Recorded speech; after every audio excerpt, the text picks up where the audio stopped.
Hai semua, apa khabar? Selamat datang. Okey, hari ni kita nak main detektif sikit. Tapi bukan detektif jenayah. Kita nak jadi detektif bahasa. Ada satu misteri ni yang kita kena selesaikan sama-sama. Mesti seronok ni. Dah sedia? Jom kita mula. Okey, siasatan pertama kita. Cuba dengar ayat ni baik-baik. Ali menendang. Rasa pelik tak? Macam ada yang tak lengkap kan? Macam tertanggung je ayat tu. Kan, memang rasa tak lengkap. Macam ada yang hilang. Terus kita tertanya-tanya, Ali menendang? Menendang apa? Inilah misteri yang kita akan rungkai hari ni. Baiklah, kita masuk bahagian pertama siasatan kita. Misteri ayat tergantung. Kita kena cari petunjuk pertama dulu. Nak faham kenapa sesetengah ayat tu bunyinya macam tak habis. Okey, petunjuk pertama kita ialah kata kerja. Mesti anda semua ingat lagi kan apa tu kata kerja? Senang je. Ia perkataan yang tunjukkan perbuatan, aksi. Macam makan, lari, baca, semua benda yang kita buat. Dan dekat sinilah ceritanya jadi menarik. Rupanya, sesetengah kata kerja ni, dia tak boleh sorang-sorang. Dia perlukan kawan baik untuk jadikan ayat tu lengkap. Kalau tak ada kawan tu, jadilah macam kes Ali menendang tadi. Tergantung. Jadi, siapa kawan baik yang hilang ni? Siapa kepingan puzzle yang kita cari-cari ni? Jom kita kenalkan objek. Inilah dia hero kita hari ni. Objek ni, senang cerita, dia adalah benda atau orang yang kena buat. Maksudnya, dia yang menerima perbuatan tu.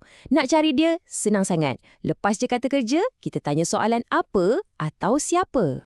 Tengok ni! Inilah kuasa objek. Tanpa dia, ayat kita Ali menendang. Tergantung. Tapi bila kita letak je kawan baik dia si bola, terus ayat jadi lengkap.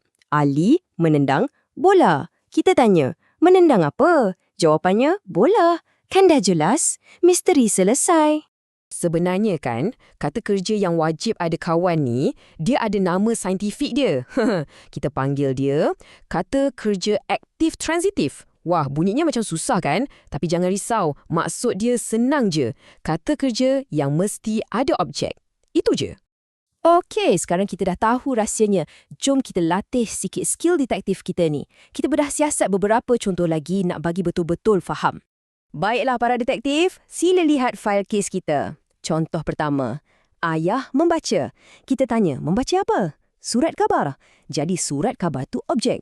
Seterusnya, kucing mengejar. Mengejar siapa? Tikus. Nampak tak? Emak memasak.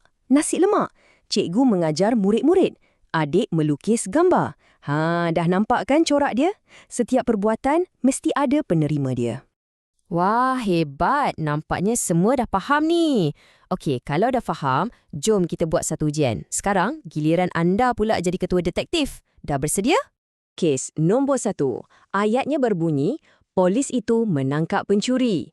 Okey, cuba cari mana satu kata kerja dan mana satu objek dia. Saya bagi 3 saat.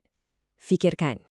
Masa dah tamat. Okey, jawapannya ialah kata kerja menangkap. Objek pencuri. Betul tak?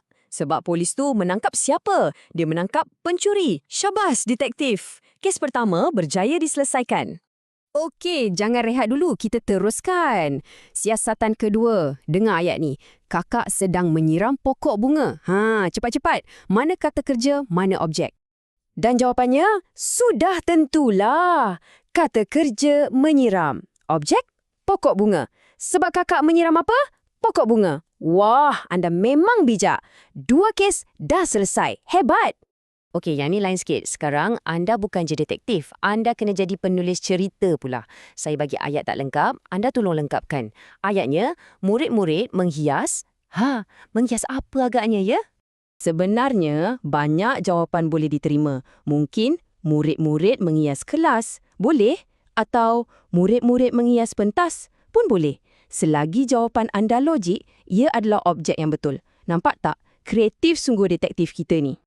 Dan, misi selesai. Tahniah semua detektif. Anda berjaya selesaikan misteri ayat tergantung. Sekarang, bolehlah kita katakan anda semua dah jadi pakar dalam mencari kata kerja aktif transitif dan kawan baiknya, si objek. Jadi, sebelum kita tutup fail kes ni, jom kita ulang kaji 3 perkara penting. 1. Kata kerja aktif transitif ni ialah kata perbuatan. 2. Ia wajib ada objek. Dan 3. Yang paling mustahak, kalau tak ada objek, ayat tu akan jadi pelik dan tergantung. Ingat 3 ni je, dah cukup. Nak senang ingat, fikir je macam ni. Setiap kata kerja perlukan kawan baiknya, si objek. Dia tak boleh sorang-sorang. Kalau tak, ayat tu pun jadi sunyi dan tak lengkap.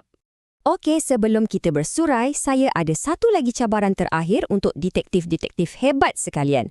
Cuba ambil mana-mana buku yang ada dekat rumah. Buku cerita ke, majalah ke. Cuba cari 5 contoh kata kerja dan objek macam yang kita belajar hari ini. Boleh kan? Selamat menyiasat semua. Kita jumpa lagi dalam misi bahasa yang seterusnya.